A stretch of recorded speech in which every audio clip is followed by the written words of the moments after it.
মনে হয় একটা জয়েন্ট ফ্যামিলিতে ছেলে এবং মেয়েদের ইকুয়াল সে থাকে in terms of decision making বা রেসপন্সিবিলিটি নেওয়ার সুযোগের দিক থেকে?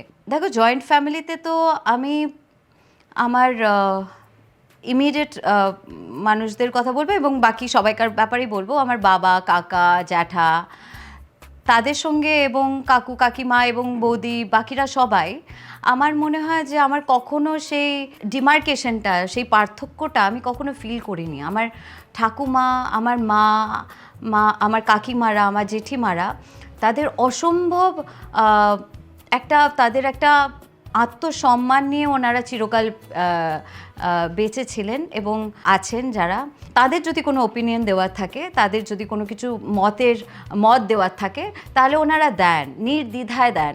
কখনো তাদেরকে আলাদা করে বলতে হয় না যে না তুমি একটু চুপ করো, যেটা আমি অনেক ক্ষেত্রে দেখেছি, অনেক জায়গায় ঢুকে দেখেছি। একটা ফ্যামিলিতে ভাই বোনদের ইকুয়েশন ঠিক রাখার জন্য কতটা মা বাবাদের আপব্রিঙ্গিংটা ইম্পর্টেন্ট। ডেফিনেটলি মা বাবাদের আপব্রিঙ্গিংটা তো সব থেকে ইম্পর্টেন্ট, সব থেকে গুরুত্বপূর্ণ সেটা। দেখো, বড় সবাই হয়, কিন্তু মানুষ হয়তো সবাই হতে পারে না, সেটার জন্য অনেক কিছু দরকার এবং সেই জিনিসটা আমার মনে হয় মা বাবাদের কর্তব্য। কারণ সেটা হলে পৃথিবীটা আরও ভালো জায়গা হবে, আরও ভবিষ্যৎটা আরও ভালো জায়গা হবে এবং মানুষজন তাদের নিজেদের মধ্যে একটা ভালোবাসা নিয়ে থাকতে পারবে, উইথ হারমোনি, যেটাকে বলে একসঙ্গে ভালো থাকা। আমি জানি যে এখন সবাইকার জীবন ভীষণ ব্যস্ত হয়ে পড়েছে, তারা সবাই ভীষণ ব্যস্ততার মধ্যে আছে, কিন্তু প্রায়োরিটি সবসময় আমার মনে হয় সন্তান, কারণ তারাই হচ্ছে পৃথিবীর ভবিষ্যৎ। তোমার কি মনে হয় ভাই বোনদের মধ্যে সম্পত্তি নিয়ে কাড়াকাড়িটা কখনো আসে?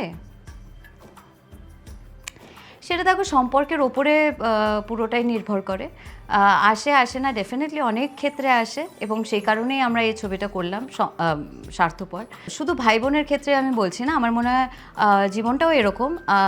সম্পর্ক হয়তো সবই ঠিক থাকে, যখনই টাকার হিসেব আসে বা যখন নাম, খ্যাতি, এইসব ম্যাটেরিয়ালিস্টিক গেনের হিসেব যখন আসে, তখন মনে হয় যে মানুষের আসল পরিচয়গুলো বেরোতে শুরু করে। আমার মনে হয় যে পুরোটাই কিন্তু আন্ডারস্ট্যান্ডিংয়ের ব্যাপার। একজন যদি আর একটা মানুষের জুতোর মধ্যে পা গুলিয়ে দেখে, তাহলে আমার মনে হয় সেই মানুষটার দৃষ্টিভঙ্গিটা আরও বেশি পরিষ্কার হয়ে যাবে।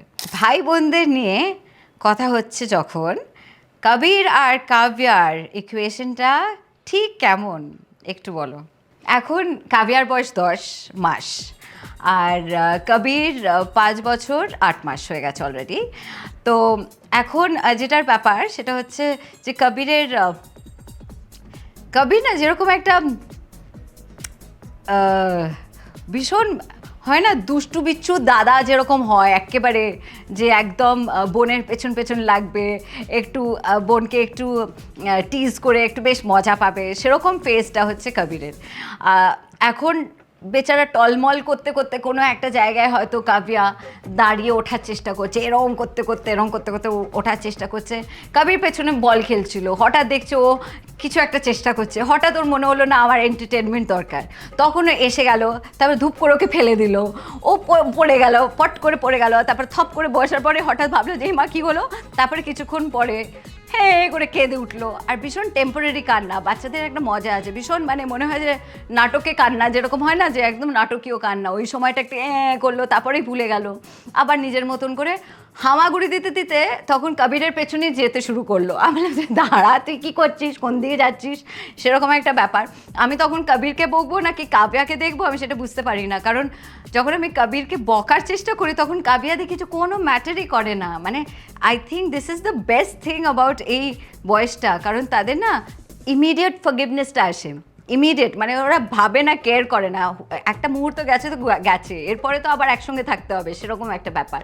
সেটা আমার মনে হয় ভগবান করুক যেন চিরকাল এরকমই থাকে, কারণ একটা বিউটিফুল একটা বন্ডিং ওদের দুজনের মধ্যে। এবং এই খুনসুটিপনাটা আমার মনে হয় চিরকালটাই থাকবে, কারণ এটাই হচ্ছে মজা, এটা নিজের ভাই বোনদের সঙ্গে করবে না তো আর কার সঙ্গে করবে। আমার মনে হয় এটাই, দ্যাট ইজ ফান।